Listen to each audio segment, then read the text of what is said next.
Only believe. Only believe. And all things are possible. Only believe. My Lord, I believe. Yes, I believe. My Lord, I believe Amen. that all things are possible. My Lord, I believe. And we all believe. My Jesus is here. My Jesus is here. And all things are possible. My Jesus is here. My Jesus is here. Thank you, Lord. My Jesus is here. And all things are possible. My Jesus is here. Praise Lord. Hallelujah. దేవుని నామమున స్తోత్రములు. కూడి వచ్చిన మీ అందరికీ యేసుక్రీస్తు నామమున శుభవందనాలు. ఈ సమయంలో పరిశుద్ధ గ్రంథము వైపు తిరుగుదాము. ఇర్మియా గ్రంథము 25వ అధ్యాయము 3వ వచనము నుండి చదువుదాం. ఆమోను కుమారుడును యూదా రాజునైన యోషియా 13వ సంవత్సరము మొదలుకొని నేటి వరకు ఈ 23 సంవత్సరములు యెహోవా వాక్కు నాకు ప్రత్యక్షమగుచూ వచ్చెను. నేను పెందలకాడ లేచి మీకు ఆ మాటలు ప్రకటించుచూ వచ్చినను మీరు వినకపోతిరి. మీ చేతి పనుల వలన నాకు కోపము పుట్టించకుండునట్లును నేను మీకు ఏ బాధను కలగజేయకుండునట్లును అన్య దేవతలను అనుసరించుటయు వాటిని పూజించుటయు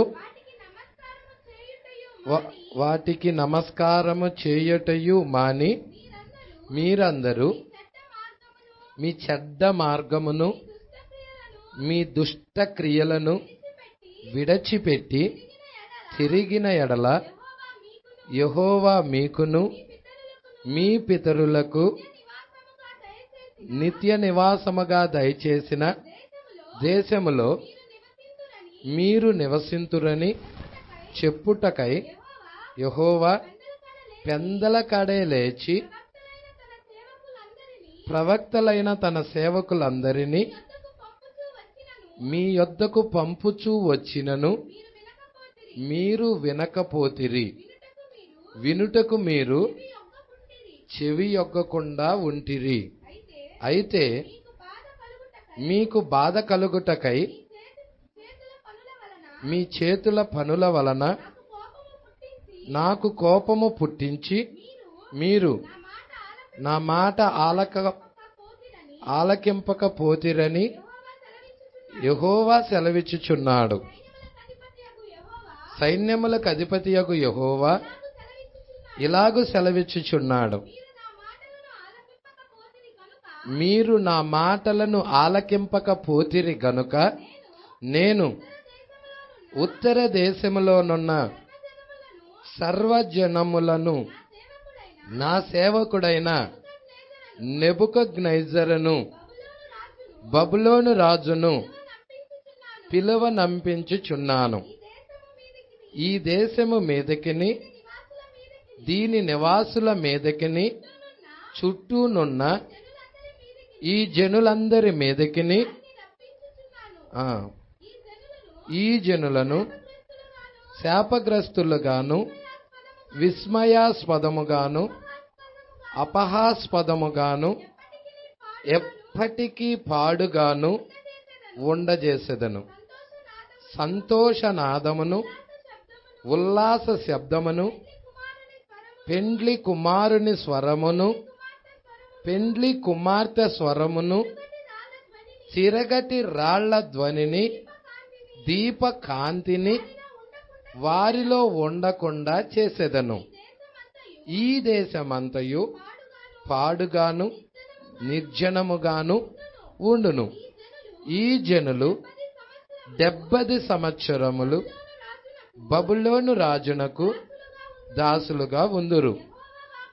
యెహోవా వాక్కు ఇదే.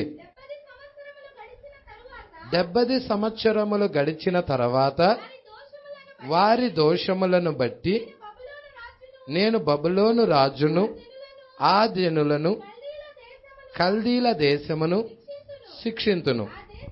ఆ దేశము ఎప్పుడూ పాడుగా ఉండునట్లు నియమింతును. నేను ఆ దేశమును గూర్చి సెలవిచ్చిన మాటలన్నీయు ఇర్మియా ఈ జనములన్నిటిని గూర్చి ప్రకటింపగా ఈ గ్రంథములో వ్రాయబడి అంతయు ఆ దేశము మీదకి రప్పించెదను. ఏలయనగా నేను వారి క్రియలను బట్టియు వారి చేతి కార్యములను బట్టియు వారికి ప్రతీకారము చేయునట్లు అనేక జనములను మహారాజులను వారి చేత సేవ చేయించుకొందురు. చాలండి, ప్రార్థన చేద్దామండి. స్తోత్రములు ప్రభువా, మహిమగల రాజా, మీకే స్తుతులు స్తోత్రములు చెల్లించుకొనుచున్నాం. అయ్యా, ఇప్పటిదాకా నీ ప్రియబిడ్డలు పాటల ద్వారా నిన్ను స్తుతించారు. చప్పట్లు కొట్టుచు వాయిద్యాలు వాయించుచు కంఠస్వరాల ద్వారా నీకు మహిమను తెచ్చారు ప్రభువా. అతి ప్రాముఖ్యమైన సమయంలోనికి మేము వచ్చి ఉన్నాము ప్రభువా. ఈ గడియ వాక్యం మాకివ్వండి ప్రభువా. ప్రస్తుత కాలానికి సంబంధించిన వర్తమానం ఇవ్వండి ప్రభువా. మేము ఎక్కడ నివసిస్తున్నామో, ఎక్కడ మేము ఉన్నామో, మా పరిస్థితి ఏమై ఉన్నదో అయ్యా మేము చూడగలిగేలాగా నీ పరిశుద్ధాత్మ ఇక్కడ సంచరించునుగాక. ప్రతి ఒక్కరి మీద నీ ఆత్మ దిగునుగాక ప్రభువా. ప్రతి ఒక్కరు కూడా పరిశుద్ధాత్మ చేత ప్రేరేపించబడుదురుగాక. సహాయమును దయచేయి ప్రభువా. మీరే కొద్ది నిమిషాలు మాతో మాట్లాడండి ప్రభువా. మమ్మల్ని ప్రభువా నీ చేతులకు సమర్పించుకొని చుండగా ప్రభువా. అయ్యా, నిశ్చయముగా నీ రక్తము క్రిందకి మేము వచ్చి ఉండగా ప్రభువా ఈ గడియ వాక్యము మాట్లాడండి ప్రభువా. అయ్యా, నీ చిత్తాన్ని జరిగించటానికి మేమున్నాము ప్రభువా. నిన్ను సేవించటానికి ఇక్కడ ఉన్నాము ప్రభువా. నిన్ను ఆరాధించటానికి మేము ఉన్నాము ప్రభువా. అయ్యా, నిన్ను ఘనపరచటానికి ఇక్కడ ఉన్నాము ప్రభువా. నీ కృప మా అందరికి తోడుగా ఉంచమని, కొద్ది నిమిషాలు మీరే మాతో మాట్లాడమని, అయ్యా వినగలిగిన చెవులు, గ్రహించగలిగిన హృదయాన్ని మా అందరికి అనుగ్రహించమని, మా మధ్య ఒక్క బలహీనుడు కూడా లేకుండా చేయమని, ఆత్మీయ వాతావరణము కలగజేయమని, మహిమ ఘనత ప్రభావాలు మీరే పొందుకోండి ప్రభువా. ఇక్కడ ప్రతి వ్యక్తిని మీరు దర్శించమని నజరేయుడైన యేసుక్రీస్తు నామములో ప్రార్థన చేసి అడిగి వేడుకొనుచున్నాము. ఆమేన్. కూర్చుందాం.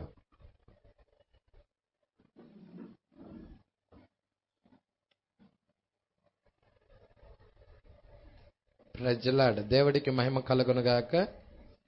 మరి 70 వారములు,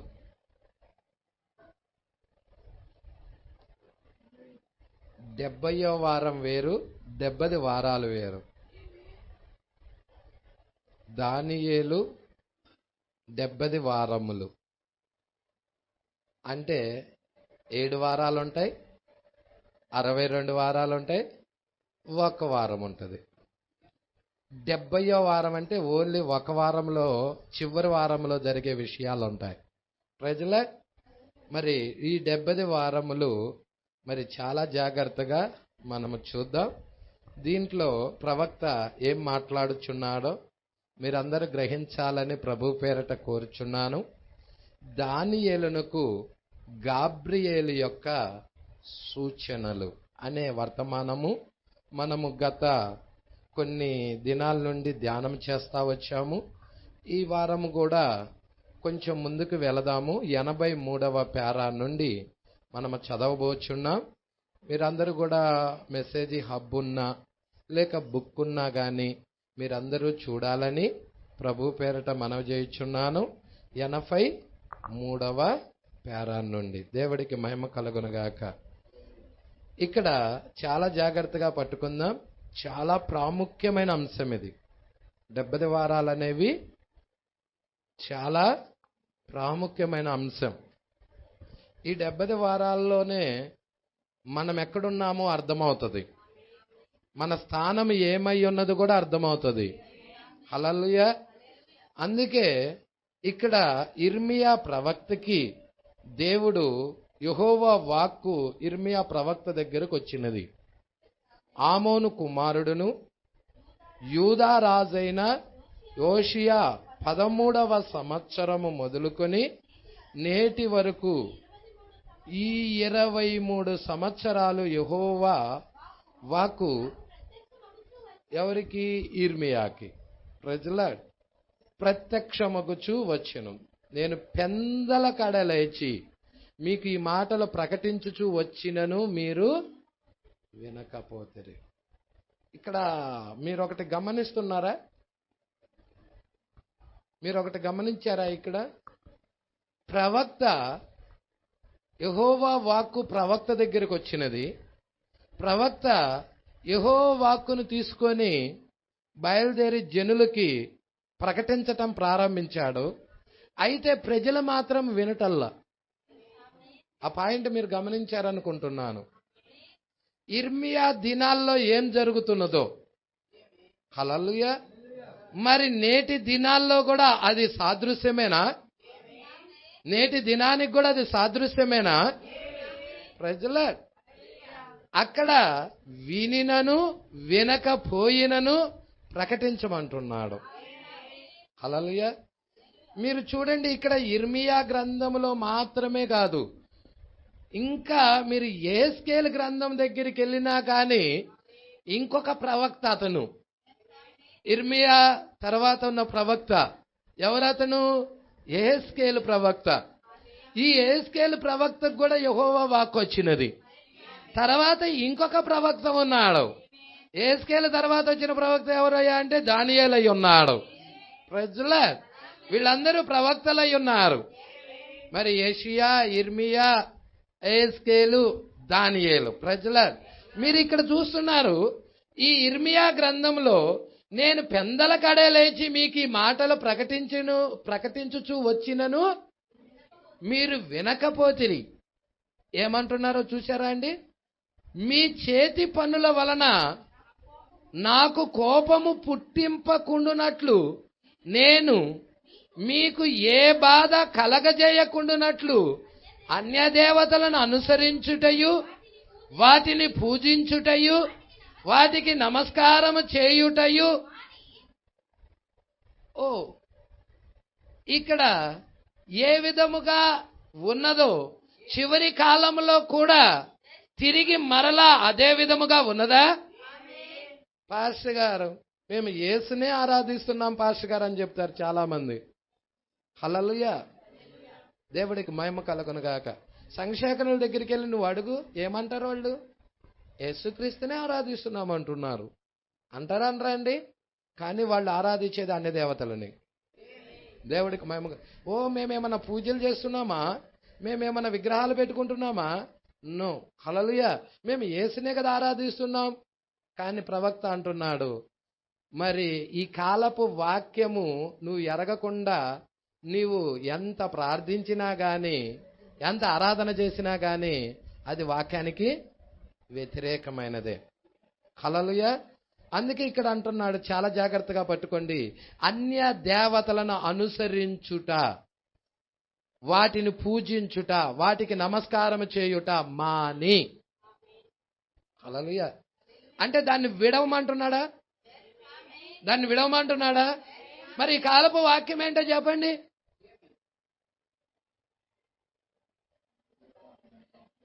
మర్మమైన బబులోని విడవమనేగా కాదా? దాన్ని విడిచి బయటికి రండనేగా కాదా? ఇక్కడ ఏదైతే ఉన్నదో అదే ఉన్నది. అదే ఈ కాల ప్రవక్త ప్రవచిస్తున్నాడు. నా ప్రజలారా, మీరు దాని పాపంలో పాలువారు అవ్వద్దు, దాని తెగుల్లో ఏది మీకు ప్రాప్తించద్దు, దాన్ని విడిచి బయటికి రండి అని. హల్లెలూయా. అవునా కదా అండి? హల్లెలూయా. ఆ మత సంస్థలను విడిచి, సంఘ ఆరాధనలు విడిచి, ఆ నామకార్థపు భక్తిని విడిచి, ఆ విగ్రహారాధనను విడిచి, ప్రజల ఆ అన్య దేవతలను విడిచి రమ్మంటుండు. వాళ్ళేమనుకుంటున్నారో తెలుసా? మేము యేసునే ఆరాధిస్తున్నాం అనుకుంటుండ్రు. కానీ వాక్యం ఏమని చెప్తుందో తెలుసా? దాన్ని విడిచి రండి అని. హల్లెలూయా. మీరు చాలా జాగ్రత్తగా పట్టుకోండి. ప్రత్యక్షత లేకపోతే ఈ విషయాలు క్యాచ్ చేయలేరు. హల్లెలూయా. అందుకే ఇక్కడ ఏమంటున్నాడో చాలా జాగ్రత్తగా పట్టుకోండి. వాటిని అనుసరించుటయు, అన్య దేవతలు అనుసరించుటయు, వాటిని పూజించుటయు, వాటికి నమస్కారం చేయుటయు మాని. దాన్ని వదిలిపెట్టేసేయ్, మానేసేయ్. మీరందరూ మీ చెడ్డ మార్గములు, మీ దుష్ట క్రియలు విడిచిపెట్టి. ఇప్పుడు సంఘశాఖ మార్గాలన్నీ మంచి మార్గాలా, చెడ్డ మార్గాలా? చెడ్డ మార్గములు, దుష్ట క్రియలు. దేవుడి ప్లేస్లో ఏమి ఆరాధించబడతా ఉన్నాయండి? దేవుడికి ఇవ్వవలసిన ఆరాధన దేవుడికి ఇవ్వటం లేదు అక్కడ. ప్రజల్లో ఆ నికోలాయితుల బోధ అంటే అది కాదా? నికోలాయితుల బోధ అంటే ఏంటో చెప్పండి. మనుషుని యొక్క ఆరాధనే, మనుషుని ఆరాధించటమే. హల్లెలూయా. దేవుడికి ఇవ్వాల్సిన ఆరాధనని, దేవుడికి ఇవ్వాల్సిన స్థానాన్ని దేవుడికి ఇవ్వకుండా ఒక వ్యక్తికి ఇవ్వటమే. ప్రజల్లో దేవుడికి మహిమ కలుగునుగాక. హల్లెలూయా. ఇవన్నీ నీకు కనబడతానే ఉంటాయి. మీరు జాగ్రత్తగా పట్టుకోవాలని ప్రభు పేరట కోరుచున్నాను. అంటే ఇక్కడ భౌతిక సంబంధంగా నేను చూపిస్తున్నాను, ఇక్కడ సంఘ కాలాల్లో ఆత్మ సంబంధంగా చూపిస్తున్నాను. హల్లెలూయా. ఆత్మ సంఘ కాలాల్లోకి వచ్చేదలకే నీకు ఎఫెసు దగ్గర నికోలాయితుల క్రియలతో ప్రారంభమైనవి. తర్వాత స్పర్ణ దగ్గరికి వచ్చేదలకే నికోలాయితుల బోధ వచ్చినది. పెర్గమా దగ్గరికి వచ్చేసేదలకే నికోలాయితులే బోధకత చట్టమైపోయినది, శాసనం అయిపోయినది. ఇప్పుడు ఏ సంఘానికి వెళ్తున్నా కానీ, ఏ డినామినేషన్ సంఘానికి వెళ్తున్నా అదే కనపడుతుంది. మానవుడి మీద మానవుడి యొక్క పెత్తనం. హల్లెలూయా. అదే కనపడుతుంది నీకు. దేవుడికి మహిమ కలుగునుగాక. ఇక్కడ తర్వాత మనం చూస్తున్నాము, తుయితైరా దగ్గరికి వచ్చేదానికి ఏం కనపడుతుంది? స్త్రీల యెజబెల్ యొక్క మతం కనపడుతుంది, స్త్రీ పెత్తనము కనపడతా ఉన్నది. దేవుడికి మహిమ కలుగునుగాక. బిలాము బోధ కనపడతా ఉన్నది. పెర్గమా సంఘకాలంలోనే బిలాము బోధ నీకు కనపడుతుంది. దేవుడికి మహిమ కలుగునుగాక. మీకు ఏం కనపడుతున్నాయి? యెజబెల్ అనే స్త్రీని నువ్వు ఉండనిస్తున్నావు అంటున్నాడు. తుయితైరా దగ్గరికి వచ్చేసేదానికి దేవుడికి మహిమ కలుగునుగాక. ఇవన్నీ కూడా ఎక్కడ పనిచేస్తున్నాయి? సంఘకాలాల్లో. హల్లెలూయా. ఇవన్నీ ఎరగాలంటే నీకేం కావాలి? ఆత్మ సంబంధమైన దృష్టి కావాలి. హల్లెలూయా. అందుకే ఇక్కడ మీ చెడ్డ మార్గములను మానుకొని, ఆ సంఘశాఖ ఆరాధనలు మానుకొని, ఆ క్రమాలు మానుకొని, ఇంకేమంటున్నాడండి? మీ దుష్ట క్రియలను విడిచిపెట్టి తిరిగిన ఎడల యెహోవా మాకు, మీకును మీ పితరులకు నిత్య నివాసముగా దయచేసిన దేశములో మీరు నివసింతురని చెప్పుటకై యెహోవా పెందల కడే లేచి ప్రవక్తలైన తన సేవకులందరినీ మీ యొద్దకు పంపుచూ వచ్చినను మీరు వినకపోతారు. అందరు ప్రవక్తలు చెబుతూ వచ్చినా వినకపోతారు. హల్లెలూయా. ఈరోజు చూస్తున్నారా అండి? ఎందుకు వినలేకపోతున్నారు? కారణం ఏమిటి? వారు వేరే దానితో నింపబడి ఉన్నారు. వారు వెళ్ళాల్సిన మార్గం సరిగా నేర్పించబడలేదు. అందుకే వారు వినకపోతా ఉన్నారు. దేవుడికి మహిమ కలుగునుగాక. ఇక్కడ మనం వచ్చేద్దామండి. అందుకే దాన్ని దేవుడు ఏం చేస్తున్నాడంటే నిర్జనముగా, ఆ పాడుగా, దేశమంతా పాడుగా నిర్జనముగా చేయబోతున్నాడు. ఆ తరము మొత్తాన్ని కూడా ఏం చేస్తున్నాడంటే ఊడ్చిపెట్టిపోతున్నాడు. ఆ తరము గతించే వరకు ఎన్ని సంవత్సరాలు? 70 సంవత్సరాలు. 70 సంవత్సరాలు. హల్లెలూయా. మీరు చూస్తున్నారండి ఇర్మియా కాలంలో 70 సంవత్సరములు. హల్లెలూయా. ఆ 70 సంవత్సరాలు తరమై ఉన్నది. ఆ 70 సంవత్సరాలు కంప్లీట్ అయ్యేంత వరకు వారు దాసులుగా, బానిసలుగా వెళ్ళిపోతా ఉన్నారు. అదే ఇక్కడ 83వ పేరా వైపుకి నేను మిమ్మల్ని తిప్పడానికి ఇష్టపడుచున్నాను. మీరు చూడండి. ఇప్పుడు అతను ఇర్మియా 25వ అధ్యాయం చదివాను. ఇర్మియా ఏమి చెప్పదలుచునో మనం ఇర్మియా 25వ అధ్యాయం తిప్పి మనం చదివేదము. వాస్తవముగా మనము 8వ వచనము నుండి ప్రారంభిద్దాము. ఏలయనగా అది మీరు దానిని సరిగా గ్రహించవలెనని నేను కోరుచున్నాను. నేను 11వ వచనము మొదలు చదవవలనని రాసుకొని ఉన్నాను. అయితే మనము 8వ వచనము నుండి మొదలు పెడదాం. సైన్యములకు అధిపతియగు యెహోవా ఇలాగూ సెలవిచ్చుచున్నాడు, ప్రభు అయిన యెహోవా దేవుడు ఇలాగ సెలవిచ్చుచున్నాడు అను దానితో ఒక ప్రవక్త లేచి పలుకుటను నేను వినినప్పుడు దానిని నేను ఇష్టపడతాను అంటున్నాడు. హల్లెలూయా. పట్టుకుంటున్నారండి? యెహోవా ఇలాగ సెలవిచ్చుచున్నాడు అనే మాట ఎప్పుడైతే మనం వింటా ఉన్నామో ఎంతమంది ఇష్టపడుతున్నాడు యెహోవా మాట? అది యెహోవా మాట జరిగించడానికి ఎంతమంది కోరుకుంటున్నారు? అది ఎంత కఠినమైనప్పటికీ, ఎంత భారముగా ఉండినప్పటికీ అది చేద్దాం. ప్రజల ప్రభు అయిన యెహోవా సెలవిచ్చుచున్నాడని దానితో ఒక ప్రవక్త లేచి పలుకుటను నేను విన్నప్పుడు దాన్ని నేను ఇష్టపడుతున్నాను. సహోదరుడా, అదంతే. నాకు దానితో కార్యం ముగించినట్లే. హల్లెలూయా. ఎందుకో తెలుసా? ప్రవక్త వాక్కు వచ్చినదంటే అది ఖచ్చితంగా జరిగి తీరుతుంది. ఇక కార్యం ముగించినట్టే. నువ్వు వినకపోతే తీర్పు వస్తుంది, వింటేనేమో కృప దొరుకుతుంది. అదే గుర్తు. ప్రవక్త వస్తున్నాడంటేనే కృప వస్తుందని. ప్రవక్త ఆ వాక్యాన్ని నువ్వు త్రోసేస్తున్నావంటే కృపను తోసేస్తున్నావని. ప్రజల ప్రవక్త వర్తమానమే కృప. ప్రవక్త వాక్యమే కృపా వర్తమానం. ఆ ప్రవక్త వాక్యాన్ని నువ్వు త్రోసేస్తున్నావంటే కృపా వర్తమానాన్ని తోసేస్తున్నావు. కృపా వర్తమానాన్ని తోసేసిన కారణాన్ని బట్టి ఇక నెక్స్ట్ ఏమొస్తుంది? కృపను తోసేసావు కాబట్టి తీర్పు కాసుకొని ఉంటుంది.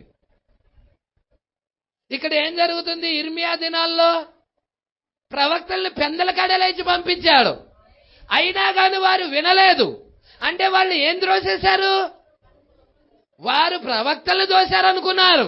కానీ యెహోవా ఇలాగూ సెలవిచ్చుచున్నాడు అన్న మాటలు తోసేశారు. ప్రవక్త వర్తమానాన్ని తోసేశారు. ప్రవక్త వాక్యాన్ని తోసేశారు. ఎప్పుడైతే ప్రవక్త వాక్యాన్ని తోసేశారో వాక్యమే దేవుడై ఉన్నాడు. ఆ దేవుడు ప్రవక్తలలో ముసుగు ధరించుకొని ఉన్నాడు. ఆ దేవుడు వధువులో ముసుగు ధరించుకొని ఉన్నాడు. నువ్వు చూస్తున్న శరీరము కాదు, దాని వెనకాల దేవుడున్నాడు. ప్రజల అందరు ఏమనుకుంటున్నాడు? నేను త్రోసేస్తుంది ఈ వ్యక్తిని కదా అనుకుంటున్నారు. నో సహోదరుడా, ఆ వ్యక్తి మాట ఒకటన్నాడు ప్రవక్త. ప్రవక్త ఏం చెప్తున్నాడో తెలుసా? ప్రవక్త యొక్క వర్తమానము ఒకటే అయి ఉన్నది. ఒక వ్యక్తి వర్తమానంతో వస్తున్నాడంటే అతడు వర్తమానము ఒకటే అయి ఉన్నది. ప్రజల ఎప్పుడైతే ఆ వర్తమానాన్ని రిజెక్ట్ చేస్తున్నారో సంఘము త్రోసేస్తుందో ఇక చెప్పచ్చు వారికి తీర్పుకి వెళ్ళటానికి సిద్ధంగా ఉన్నారు. వారు ఎంత ప్రార్థన చేసినా ఆ ప్రార్థన వారికి హేయమవుతుంది. మీరు కావాలంటే కీర్తనల గ్రంథంలో అనుకుంటా నేను చదివాను, అది దేవుడికి మహిమ కలుగునుగాక. వారి ప్రార్థన వారికి పాపం అవుతుంది అని రాశాడు అక్కడ. దేవుడికి మహిమ కలుగునుగాక.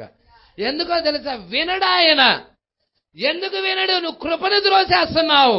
నువ్వు ఎప్పుడైతే కృపను త్రోసేస్తున్నావో, ఆ వాక్యాన్ని త్రోసేస్తున్నావో, ఇక నీకు మిగిలిన్నది ఒకటే, తీర్పు సింహాసనాన్ని కలుసుకోవటం. ప్రజల అందుకే మనం ఎల్లప్పుడూ కృపా సింహాసనాన్నే కోరుకోవాలి. ప్రభువా, నీ కృపను నేను త్రోసివేయను. ప్రభువా, నీ కృపను నేను వేడుకుంటాను. నీ కృపను నేను కోరుకుంటున్నాను. నీ కృపను విడిచి నేను ఉండలేను. ప్రజల నీకు ఇష్టమున్నా ఇష్టం లేకపోయినా దాని మీద నువ్వు నిలబడినప్పుడు అది నీకు మేలు చేస్తుంది. కొన్ని మాత్రలు మనం మింగేటప్పుడు చేదుగా ఉంటాయి, అవునా? చేదుగా ఉండేటప్పుడు ఆ మాత్రలు మనం మింగాలంటే కష్టంగా ఉంటుంది, కానీ ఆ మాత్ర మన శరీరానికి ఎంతో మేలు చేస్తుంది. చేదుగా ఉన్నా కానీ అది మనకి మేలు చేస్తుంది. అందుకే వాక్యము కూడా అంతే. వాక్యము ఒక్కోసారి అది మనల్ని కొట్టొచ్చినట్టుగా ఉంటుంది, మనకు అది కరుకుగా ఉంటుంది. మన ఆలోచనలకి ఆ వాక్యము ఒక రకంగా ఎలా ఉన్నదంటే మనతోనే ఆ వాక్యము ఫైటింగ్ చేసినట్టుంటుంది. అయితే అది కొంచెం చేదుగా ఉన్నా కానీ అది మనకు మేలవుతుంది. హల్లెలూయా. ఆ మాత్రం మనకి చేదుగా ఉన్నా కానీ మనకు మేలవుతుంది. అందుకే ప్రవక్తలు వర్తమానం తీసుకొని వచ్చినప్పుడు అక్కడ ఉన్న ఇజ్రాయేల్ ప్రజలంటే ఏం చేశారు? వాళ్ళు ఏం చేశారండి? వినలేదు, త్రోసేశారు. వాళ్ళ సొంత కార్యాలు చూసుకున్నారు, పెడచెవిని పెట్టారు. దానిలో సమయం గడపటం లేదు, దాని గురించి విచారించడం లేదు, దాని గురించి అధ్యయనం చేయడం లేదు. ప్రజల్లో వినటం లేదు, హల్లెలూయా, తిరగటం లేదు. దేవుడికి మహిమ కలుగును గాక. అందుకే అంటున్నాడు, చూడమ్మా, సైన్యములకు అధిపతికి యెహోవా ఎలాగూ సెలవిచ్చుచున్నాడు, మీరు నా మాట ఆలకింపకపోతిరి గనుక నేను ఉత్తర దేశంలో ఉన్న సర్వజనులను. ఇదేంటి? దేవుడు ఒక అన్యుడు యొక్క రాజును, అన్యరాజును, ఒక విగ్రహారాధికుడిని దేవుని సేవకుడు అని ఎందుకు అంటున్నాడు? ఈయనేమన్నా యెహోవానేమన్నా ఆరాధిస్తున్న వ్యక్తి నెబుకద్నెజరు? చెప్పండి నాకు. నెబుకద్నెజరు యెహోవానేమన్నా ఆరాధిస్తున్న వ్యక్తి?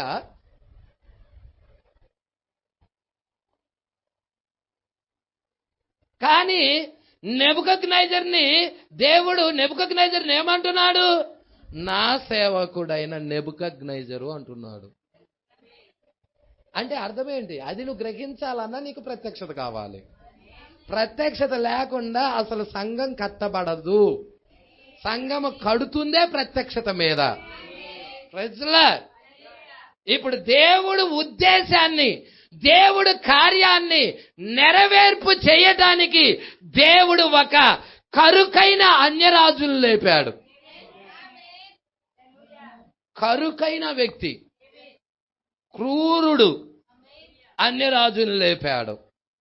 ఎప్పుడు? తన బిడ్డలు మాటింటలేదు కాబట్టి, తన జనులు మాటింటలేదు కాబట్టి, తన ప్రజలు వాక్యము నుండి విరుద్ధంగా ఈపు చూపిస్తున్నారు. దేవుడి ఆరాధనకి బదులుగా మనుషుల పారంపర్య ఆచారాలు ఎక్కువైపోయినాయి.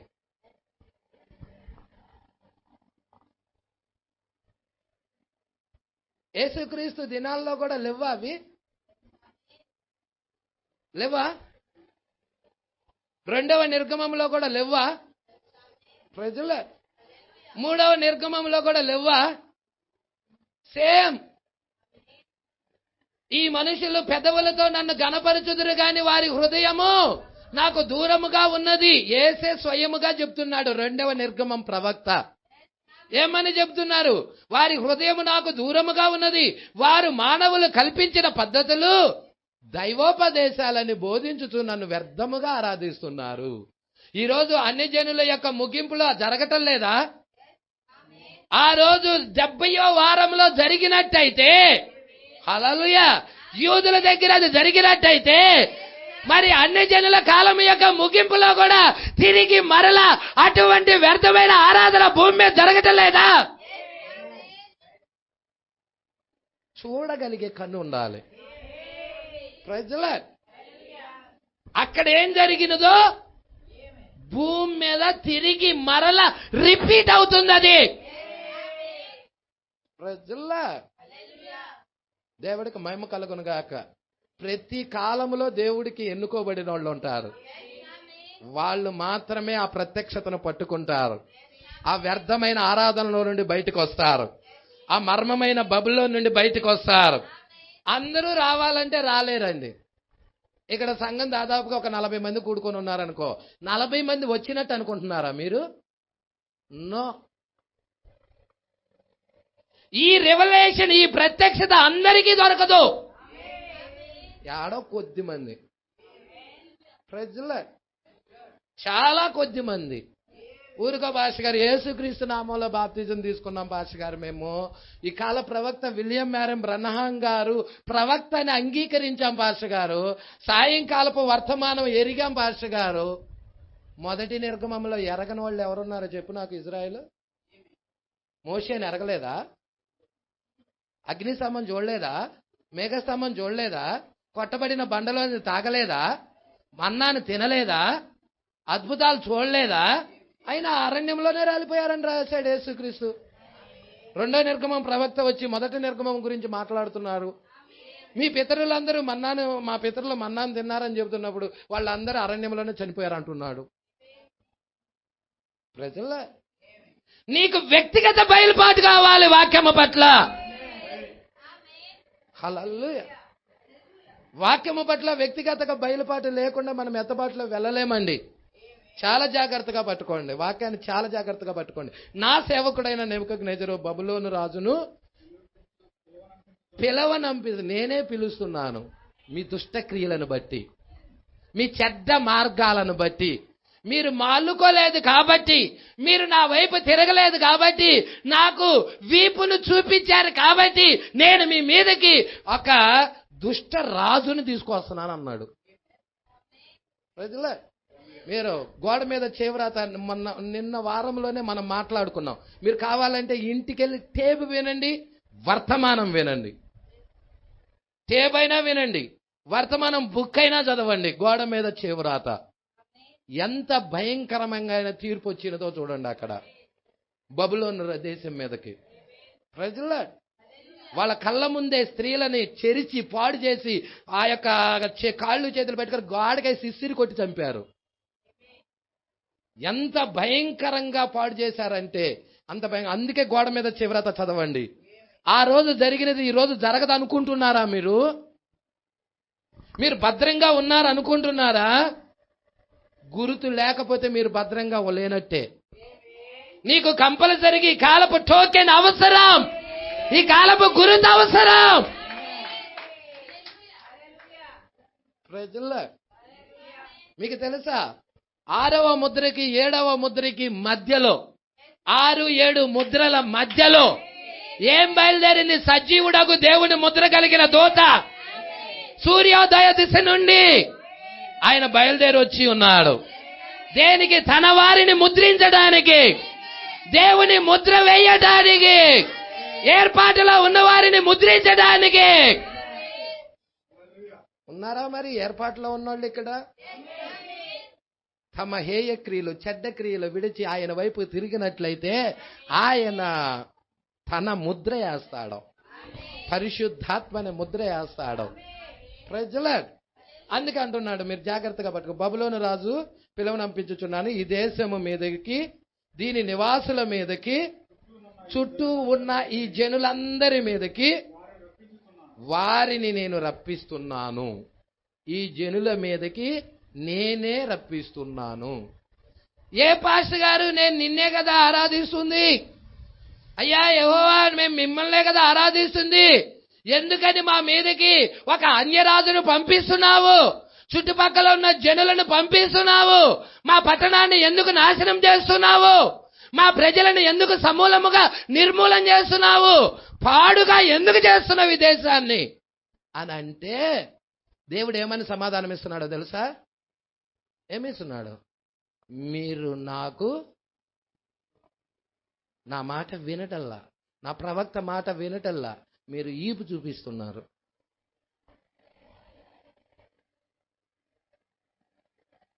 ఈరోజు ఎంతమంది ఈ వర్తమానానికి వీపు చూపిస్తున్నారో, ప్రజల ఎంతమంది ఈ వర్తమానాన్ని రిజెక్ట్ చేస్తున్నారో, ఎంతమంది ఈ వర్తమానాన్ని పెడచెవును పెడుతున్నారో. ప్రజల, అయ్యో అయ్యో అయ్యో అయ్యో అయ్యో అయ్యో శ్రమ. ఎప్పుడొచ్చింది పాష గారు ఈ అయ్యోలు? మీరు చూస్తున్నారా? 23వ అధ్యాయంలో వచ్చినాయి. 23వ అధ్యాయంలో అయ్యోలు వచ్చినాయి. 24వ అధ్యాయంలో ముద్రలు తెరవబడ్డాయి. మత్తయి సువార్త 24వ అధ్యాయంలో ముద్రలు తెరవబడ్డాయి. ముందే అయ్యోలు వచ్చినాయి. అక్కడ 23వ అధ్యాయంలో అయ్యోలు ఉన్నాయి. అయ్యో శ్రమ, అయ్యో శ్రమ, అయ్యో శ్రమ. ప్రజల అవునా అవునా అండి? పట్టుకుంటున్నారా? నేను చదువు మీకు కావాలంటే మత్తయి సువార్త 23 చదువుకోండి. అయ్యోలో కాదు. ఇంటికెళ్ళి నాకు అందుకే బైబిల్ గురించి మీకు గ్రిప్ ఉండాలి. ఎక్కడ ఏ లేఖనం ఉన్నదనేది గ్రిప్ ఉండాలి. ప్రవక్త ఎక్కడ చెప్తున్నాడు, దీనికి దానికి ప్రవక్త చెబుతున్న వాక్యానికి సంబంధం ఏమిటా నువ్వు వ్యక్తిగతంగా ఎరగాలిది. ప్రజల అందుకే అంటున్నాడు, జాగ్రత్తగా పట్టుకోండి. ఈ దేశం మీదకి, దీని నివాసుల మీదకి, చుట్టూ ఉన్న ఈ జనులందరి మీదకి నేను వారిని రప్పిస్తున్నాను.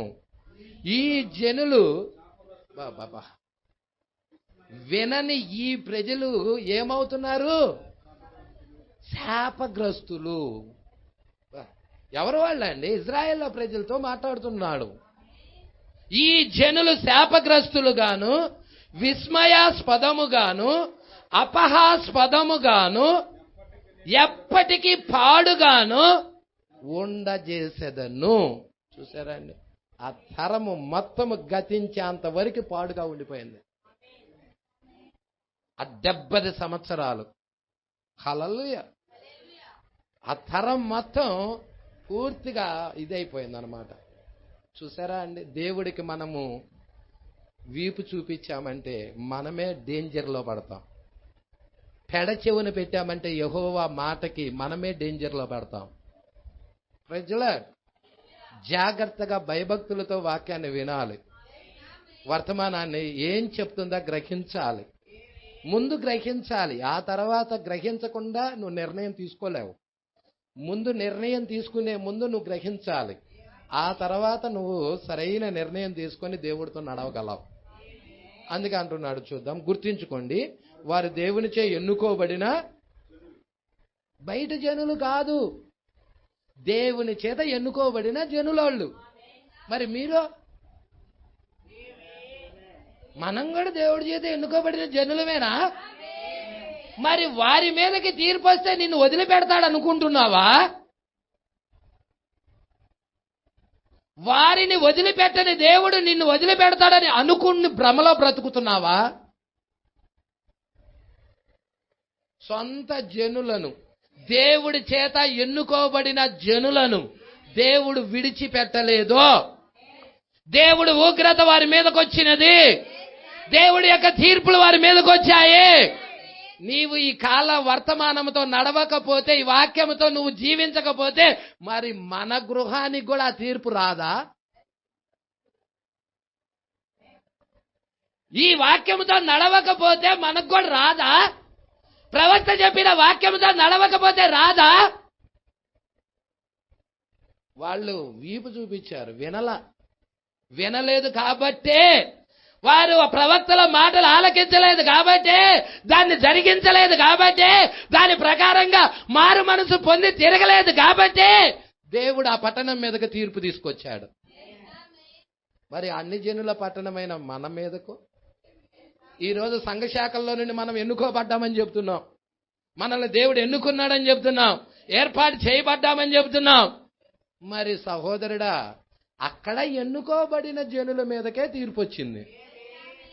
మరి మన మీదకి రాదని నువ్వు అనుకుంటున్నావా? ఈ వాగ్దాన వాక్యాన్ని నెరవేర్చకపోతే నీ మీదకి కూడా వస్తుంది. హల్లెలూయా. నీ కుటుంబం మీదకి కూడా వస్తుంది, నీ గృహం మీదకి కూడా వస్తుంది. హల్లెలూయా. ఇదేంటి పాస్టర్ గారు, తీర్పుల గురించి చెప్తావేంటి పాస్టర్ గారు? దీవెనల గురించి చెప్పమంటే, ఆశీర్వాదాల గురించి చెప్పు పాస్టర్ గారు. అవన్నీ సంఘశాఖలో చెప్తానే ఉంటారు, నువ్వు ఎలా జీవించినా ఆశీర్వదించబడతావని. కానీ ఇక్కడ అలా కాదమ్మా. ఇది నిన్ను సరిచేసే వర్తమానం, భక్తిని నేర్పించే వర్తమానం. ఇది యేసుతో నడవాలి. యేసుతో నడవటానికి మనల్ని మనం ప్రతిష్ఠించుకున్న వర్తమానం. హానోకు దేవుడితో నడిచినట్టుగా, నోవాహు నడిచినట్టుగా, అబ్రహాము నడిచినట్టుగా, ఏలియా నడిచినట్టుగా, బ్రహ్నాన్ గారు నడిచినట్టుగా, అపోస్తలులు నడిచినట్టుగా వధువు కూడా నడవాలి. నేను దేవునితో నడవటానికి ఇష్టపడుచున్నాను. నా జీవితాన్ని దేవుడితో కట్టుకోవడానికి ఇష్టపడుచున్నాను. ఆయన మాటను వినటానికి, ఆయన మాటను జరిగించడానికి నేను కోరుకుంటున్నాను. హల్లెలూయా. సంగమా పట్టుకుంటున్నావా? దేవుడికి మహిమ కలుగును గాక. ప్రవక్త మాటే దేవుని మాట. అందుకే ఈ కాల ప్రవక్త ఏం చెప్పాడు అనేది జాగ్రత్తగా పట్టుకోవాలి. హల్లెలూయా. చాలా మందికి తెలియదు వాళ్ళు పాపములో ఉన్నారన్న సంగతి కూడా. అందుకే అంటున్నాడు, చాలా జాగ్రత్తగా పట్టుకోండి. గుర్తించుకోండి, వారి దేవునిచే ఎన్నుకోబడిన జనులు. వారిని గూర్చియే యెహోవా చెప్పుచున్నాడు. వారిని గూర్చియే చెబుతున్నాడు.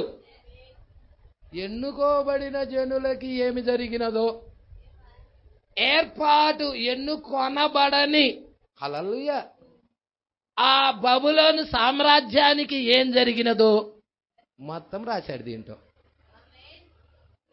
70 సంవత్సరాలు బానిసలుగా వెళ్ళిన తర్వాత, ఆ 70 సంవత్సరాలు గడిచిన తర్వాత బబులోను సామ్రాజ్యానికి కూడా ఏం జరిగిద్దో రాశాడా? రాయలేదా? ఏం జరిగిద్దని రాశాడు చెప్పండి. ఏంటి అది పాడుగా చేసేది? ఏ దేశం? అంతకుముందు వాళ్ళు ఏ దేశాన్ని పాడు చేశారు? ఇజ్రాయేల్ దేశాన్ని పాడు చేశారు. ఇజ్రాయేల్ ప్రజల్ని సర్వనాశనం చేశారు. ఆ దేశం పెంటగా చేసేశారు ప్రజల్లో. ఇప్పుడు బబులోను సామ్రాజ్యానికి బానిసలుగా కొంతమందిని తీసుకొని వెళ్ళారు. ఇప్పుడు ఈ బబులోను సామ్రాజ్యానికి ఏం జరగబోతుందో కూడా తెలియాలి. 2 పాయింట్లు. లోకానికి ఏం జరగబోతుంది, వధువులో ఉండి వధువు వాక్య ప్రకారంగా జరిగించని వాడికి ఏం జరగబోతుంది. 2 పాయింట్లు.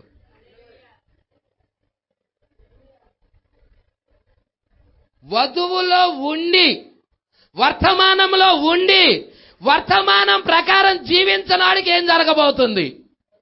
రెండోదేమో లోకానికి ఏం జరగబోతుంది. లోకం జీవిస్తుందా? హల్లెలూయా. వీరు ఎన్నుకోబడిన వారు ఇజ్రాయేల్ ప్రజలు. మరి వారి మీదకి తీర్పు వచ్చింది, ఉగ్రతలు వచ్చినాయి, పట్టణం మీదకి వచ్చింది, జనుల మీదకి వచ్చినది, దేశం మీదకి వచ్చినది. ఈరోజు మెసేజ్ సంఘం అని చెప్పుకుంటున్న వాళ్ళకి ఏం జరగబోతుంది.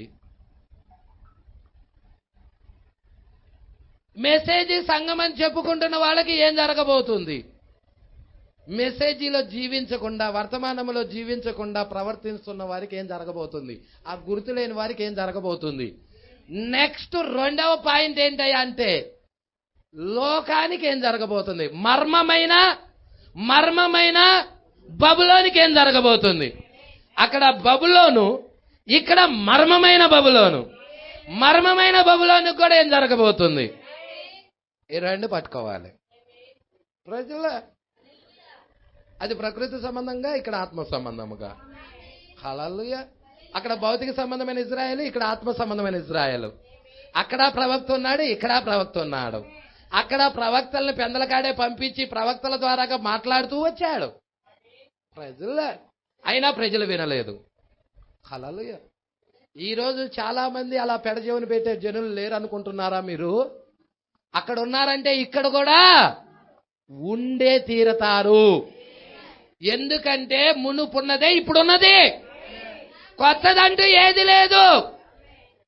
ప్రజల్లో నువ్వు ఏదొక గుంపులో ఉండి తీరాలి. ఉంటే ఎత్తబడే గుంపులో ఉండాలి, లేకపోతే విడవబడి శ్రమల్లోకి వెళ్ళేదాళ్ళన్నా ఉండాలి, లేదా లోకంతో నాశనం అయ్యేదాళ్ళన్నా ఉండాలి. ప్రజల్లో పట్టుకుంటున్నారా? ఇంకొక రకంగా చెప్పాలంటే, ఎత్తబడే గుంపు వధువై ఉన్నది, పెళ్లి కుమార్తె అయి ఉన్నది. ఇంకా కొంచెం క్లియర్గా చెప్పాలంటే, ఎత్తబడే గుంపు బుద్ధిగల కన్యకై ఉన్నది. బుద్ధిగల కనుక ఎత్తబడే గుంపేనా? బుద్ధి లేని కనుక నిద్రిస్తున్న కనుక విడవబడిన గుంపు శ్రమల్లోకి వెళ్తుంది. కానీ శ్రమలు పొంది ప్రాణం పెట్టుకొని చనిపోయి రక్షించబడుతుంది, 1000 ఏళ్ల పాలల్లో ఉండదు. హల్లెలూయా. కానీ మూడోది ఏంటంటే మహావేశ, తీర్పు, లోకం మీదకి తీర్పు. బబులోనికి ఏం జరిగినదో అదే జరగబోతుంది. పట్టుకుంటున్నారా? కాబట్టి చాలా జాగ్రత్తగా ఈ వర్తమానం మీరు పట్టుకోవాలి. ఇక్కడ ఏమంటున్నారు? వారిని గురించి ఆయన చెప్పుచున్నాడు, వారు నాస్తికులు కారు, వారు సంఘ సభ్యులు. ఎవరండి? నాస్తికులు కాదు, విగ్రహారాధికులు కాదు, ఇజ్రాయేల్ ప్రజలండి, సంఘ సభ్యులు. మరి వాళ్ళు సంఘ సభ్యులైనప్పుడు ఇక్కడ 4వ వచనంలో ఏమన్నాడు? 25:4 మీ చేతు పనులను వలన నాకు కోపము పుట్టింపకుండునట్లు, నేను మీకు ఏ బాధయు కలగజేయకుండానట్లు, అన్య దేవతలను అనుసరించుటయు, వాటిని పూజించుటయు, వాటికి నమస్కారము చేయుటయు మాని. అలలు ఎవరు వాళ్ళు? ఎవరు వాళ్ళు?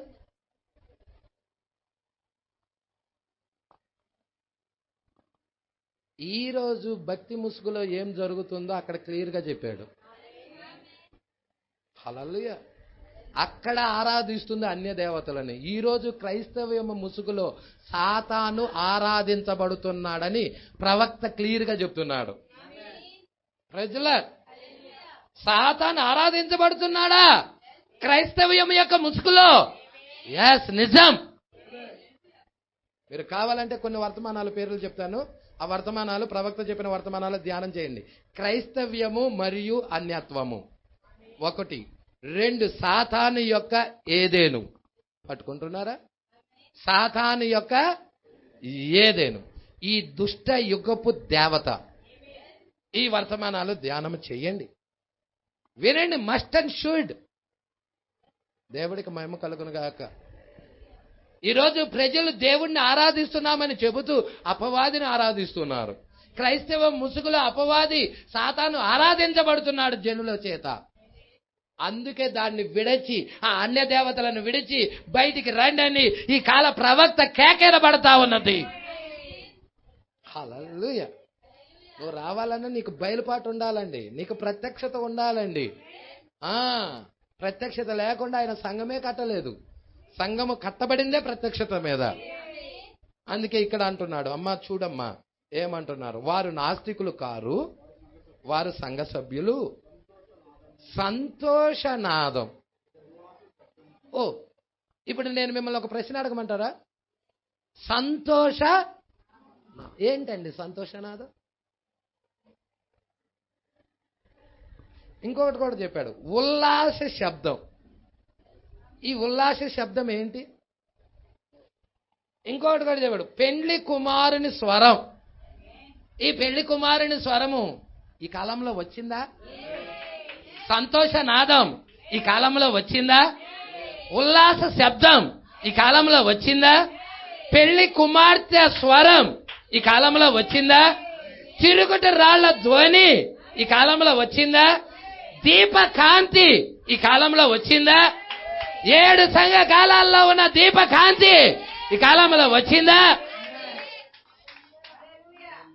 ఇంతకీ సంతోషనాదం. పౌలు గారు మొదటి సంఘకాలంలోనే చెప్పాడు, ఆనందించండి. మరలా చెప్తున్నాను, ఆనందించండి. మీరు లోకం పట్ల ఆనందము కాదు, వాక్యము పట్ల. వాక్యము పట్ల ఒక వ్యక్తి ఆనందించాలంటే ఆ వ్యక్తి దేవుని చేత అభిషేకించబడి ఉండాలి. దేవుని చేత అభిషేకించబడకుండా, పరిశుద్ధాత్మ అభిషేకం పొందుకోకుండా ఆ వ్యక్తి ఆనందించలేడు. నిజం, ఆనందించలేడు వాక్యము పట్ల. హల్లెలూయా. ఒక వ్యక్తి వాక్యము పట్ల ఆనందించాలంటే అతడు ఏం పొందుకొని ఉండాలి?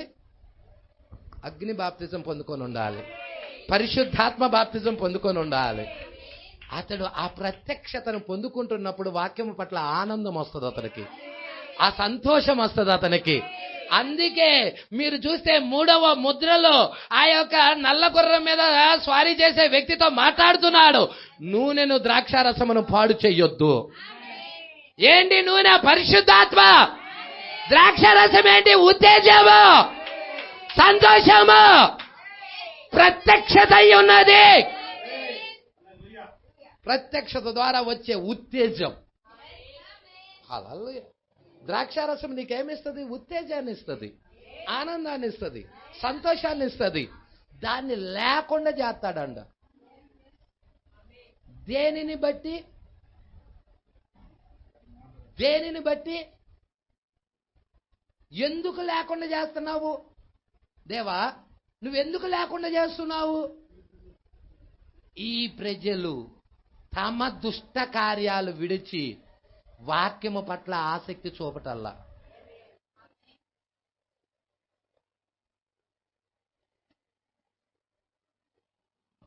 ఆ రోజు చెప్పిన దేవుడు ఈ రోజు చెప్పడా? అది వారికిలే పాస్టర్ గారు, మాకు కాదు అనుకుంటున్నావా? ప్రజలు రిబకాని మాకే, రిబకా ఎవరో కాదు, రిబకా స్త్రీ సంఘం మేమే అని చెప్తున్నాంగా. అలాగే చెప్తున్నా. అసనాథ్ ఎవరు? మేమే అని చెప్తున్నాంగా. అలాగే చెప్తున్నామా లేదా? రూతు ఎవరు? మేమే అని చెప్తా. ఎస్తేర్ ఎవరు? మేమే. అన్నిటికీ మేమే మేమే అని చెప్పినప్పుడు దీన్ని ఎందుకు తీసుకో? ఇది కొంచెం కఠినంగా ఉంది భాష గారు.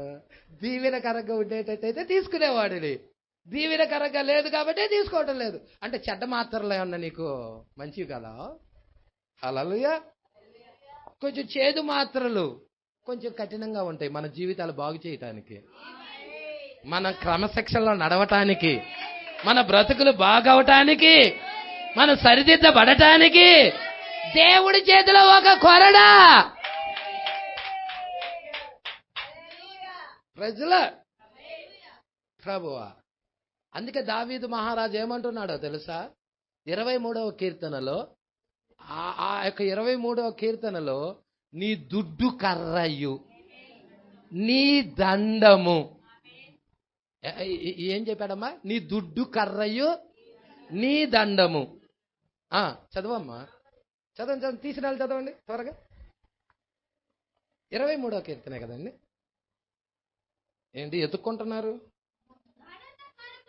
గాఢాంధకారపు లోయలలో నేను సంచరించినను ఏ అపాయమునకు భయపడను. నీవు నాకు తోడైయుందువు.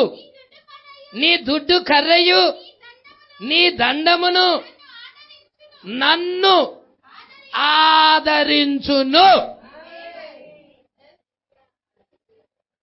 ఏంటి పాస్టర్ గారు? దుడ్డు కర్ర దేనికి? దండం దేనికి? ఆదరించటానికి. అంటే నువ్వు ఎప్పుడైతే ప్రవక్త వర్తమానంలో ఇలా మాట్లాడుతున్నాడు, దావీదు గొర్రెలను కాసేటప్పుడు ఓ పెద్ద గిరి గీసేవాడు. ఆ గిరి లోపల పచ్చికల దగ్గర ఆ గొర్రెలన్నీ మేపేవాడు. ఏ గొర్రెైనా గాని ఆ కంచె దాటి ఆ గిరి దాటి వెళుతున్నప్పుడు చాలా పొడగ్గా ఒక దండం ఉండేది. ఆ దండాన్ని తీసుకొని ఆ గొర్రె మెడకేసి లాగేవాడు.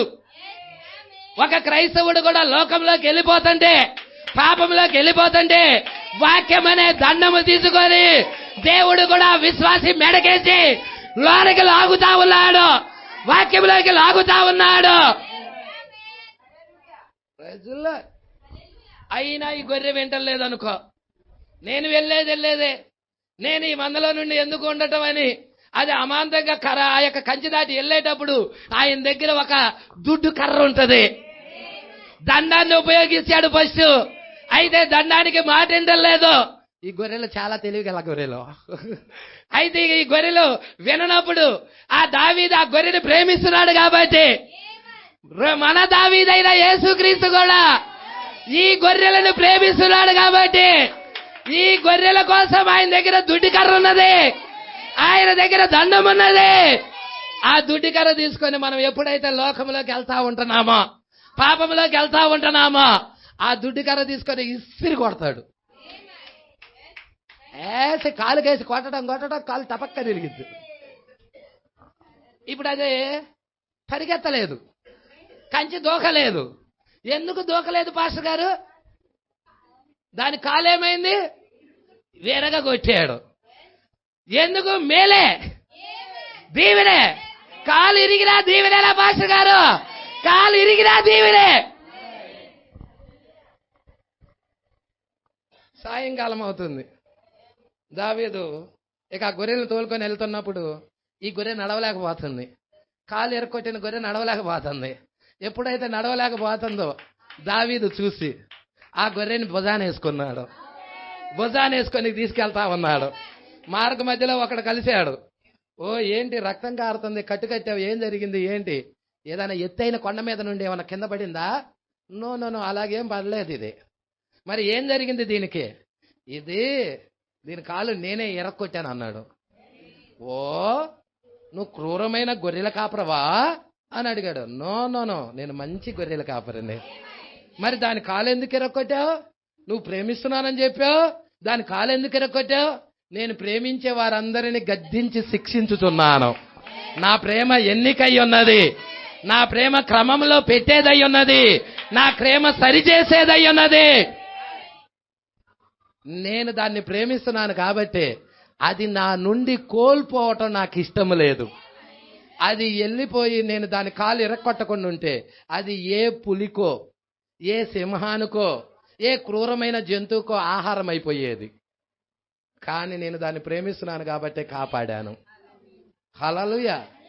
ఇప్పుడు ఆ గొర్రె అనుకుంటుంది నా యజమానుడు ఎంత ప్రేమామయుడో. ఇప్పుడు నా ప్రేమను ఆ గొర్రె అర్థం చేసుకుంటది. అదే విధముగా యేసు ప్రేమను మనం అర్థం చేసుకోగలుగుతామా? అనేక దెబ్బలు మనకు అవసరమై ఉన్నాయి.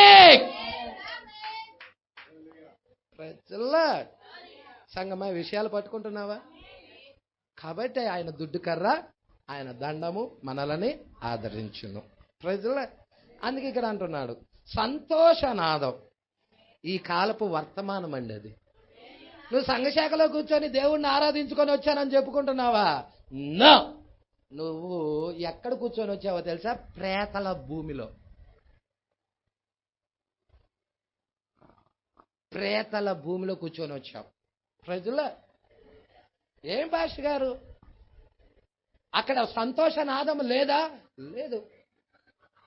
పెళ్లి కుమార్తె స్వరం లేదా? లేదు.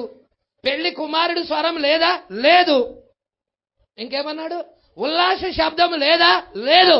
ఎక్కడుంది? బయటికి పిలువబడిన వారిలో. ఎక్కడుంది? ఏర్పాటులో ఉన్న వారిలో, ఎన్నిక చేయబడిన వారిలో. మరి ఆ వ్యక్తులలో కొద్ది మందైనా ఇక్కడ ఉన్నట్టయితే ఆ స్వరము ఇదిగో నాలో ఉన్నదే అని చెప్పగలడాల్సదు. అది అక్కడ దొరకకపోతే అది నా దగ్గర దొరుకుతుంది.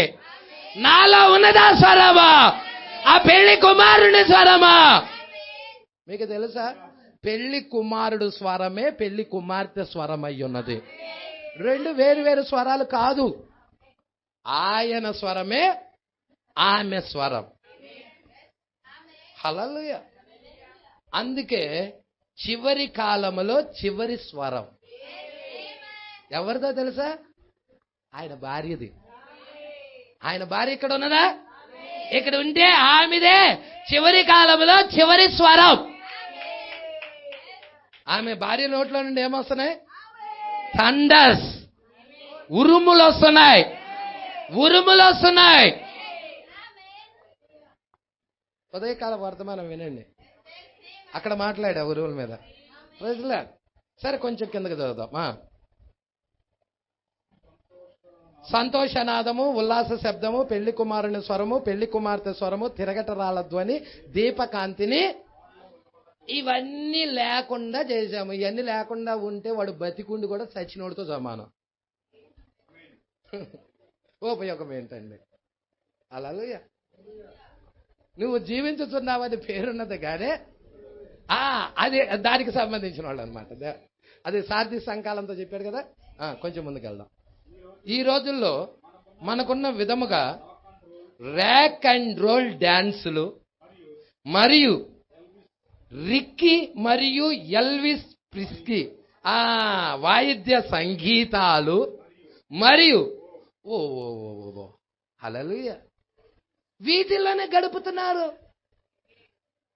రాక్ అండ్ రోల్, ఎల్విస్ ప్రిస్కీలు సంగీత విద్వాంసములు, హల్లెలూయా ఊగి ఊగి సంగీతాలు. దేవుడికి మహిమ కలుగును గాక. సంగమా పట్టుకుంటున్నారా? ఏంటి? దేవుడు తీర్పుకి హెచ్చరికలు. అన్యజనుల పట్టణం మీదకి దేవుడు ఉగ్రత తీసుకొచ్చే ముందు అన్యజనుల పట్టణం ఇలాంటి వాటితో మునిగిపోయింది. ఆ రోజు దేవుడు పట్టణం అలాంటి వాటితో మునిగిపోయింది కాబట్టి దేవుడు అక్కడ మీదకి తీర్పు తీసుకొచ్చాడు. అయ్యే కార్యాలు ఈ రోజు మన మధ్య కూడా జరుగుతున్నాయి అనుకో, వాళ్ళని విడిచిపెట్టని దేవుడు నిన్ను నన్ను విడిచిపెడతాడా? ప్రజలా అందుకే అంటున్నాడు చూడండి, ర్యాక్ అండ్ రోళ్ళు, రిక్కీలు, డాన్సులు, ఎల్విస్ ప్రిస్కీలు, వాయిద్య సంగీతాలు, ఇలాంటి ఎన్నో ఈ దేశము పాడుగా ఉండును. ప్రవక్త కేక వేయుట వినండి. ప్రవక్త కేక వేస్తున్నాడు. ఏ ప్రవక్త? మన కాల ప్రవక్త విలియం మ్యారియం బ్రనాం గారు కేకేస్తా ఉన్నాడు. తిరుగు, మారు మనసు పొంది వెలుగు వైపుకు తిరుగు, జీవితాన్ని వాక్యానికి సరెండర్ చేయి. ప్రవక్త కేక వేయట వినండి. దేశమంతా పాడగును. ఈ యొక్క గొప్ప దేవుని సేవకుని అనుసరించుట కాదు గాని అయితే ఈ యొక్క దేశమంతయు పాడుబడునని. ఎవరు? ఏ దేశం? ఏ దేశము గురించి మాట్లాడుతున్నారు? ఎవరు మాట్లాడుతున్నారు ఇక్కడ?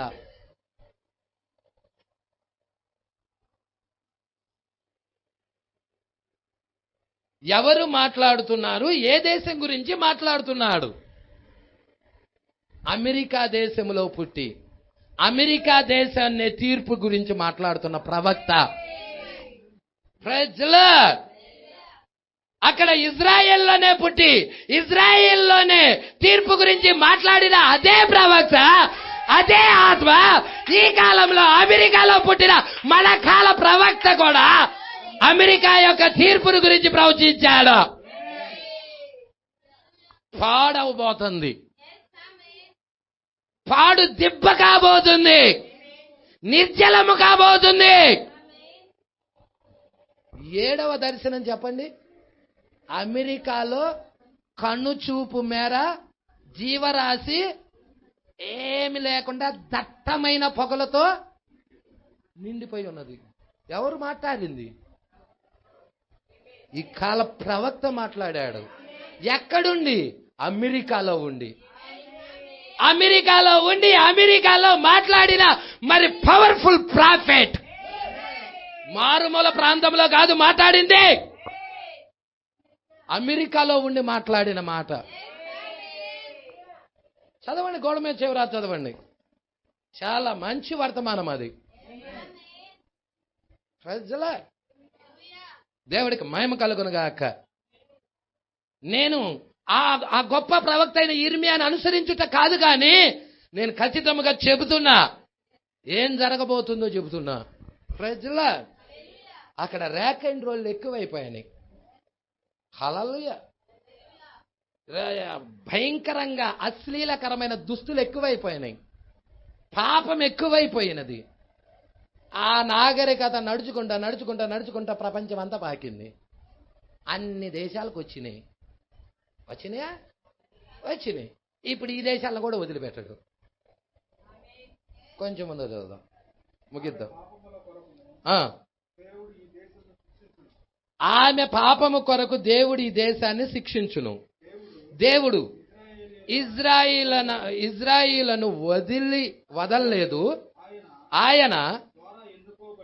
ఆయన ద్వారా ఎన్నుకోబడిన అబ్రహాము యొక్క సంతతిని వారిలో ఆయన ఒక ఒడంబడిక చేసి మరియు దానితో వాగ్దానము చేసి ఉండెను. వారు హృదయములో భక్తి గల వారిగా ఉన్నప్పటికీ, గొప్ప ఆలయాలు కలిగి ఉన్నప్పటికీ, ఆ మత గురువులు మరియు రబ్బీలు అంటే బోధకులు ఉన్నప్పటికీ దేవుడు వారిని శిక్షింపకుండా వదిలిపెట్టలేదు. ఏలయనగా పాపమైన కార్యాలు వారి మధ్య ఉండెను. మరి వారి మధ్య పాపమైన కార్యాలు ఉంటే వారిని వదిలిపెట్టలేని దేవుడు మన మధ్య పాప కార్యాలు ఉంటే మనల్ని కూడా వదిలిపెడతాడా? వదిలిపెట్టడు. అందుకే అంటున్నాడు, ఏలయనగా మరి దేవుడు వారేమి విత్తినారో దానినే వారు కోయులాగా చేశాడు. ఏది విత్తుతామో దాన్నే కొత్తాం. నువ్వు వరితావనుకో గోధుమ కొయ్యవుగా, వరితితే వరే కొత్తావు, గోధుమ విత్తితే గోధుమే కొత్తావు, చెడ్డదాన్ని విత్తితే చెడ్డ ఫలాలే కొత్తావు, మంచిదాన్ని విత్తితే మంచే కొత్తావు. ఏది విత్తుతావో దాన్నే కోస్తావు. వాళ్ళు విత్తిందే కోస్తున్నారు ప్రజల. కావున దానినే మనము పొందెదము. అదే విధముగా వాళ్ళు ఏది విత్తారో అదే కోసారో దాన్నే మనం కూడా పొందుతాము అంటున్నాడు.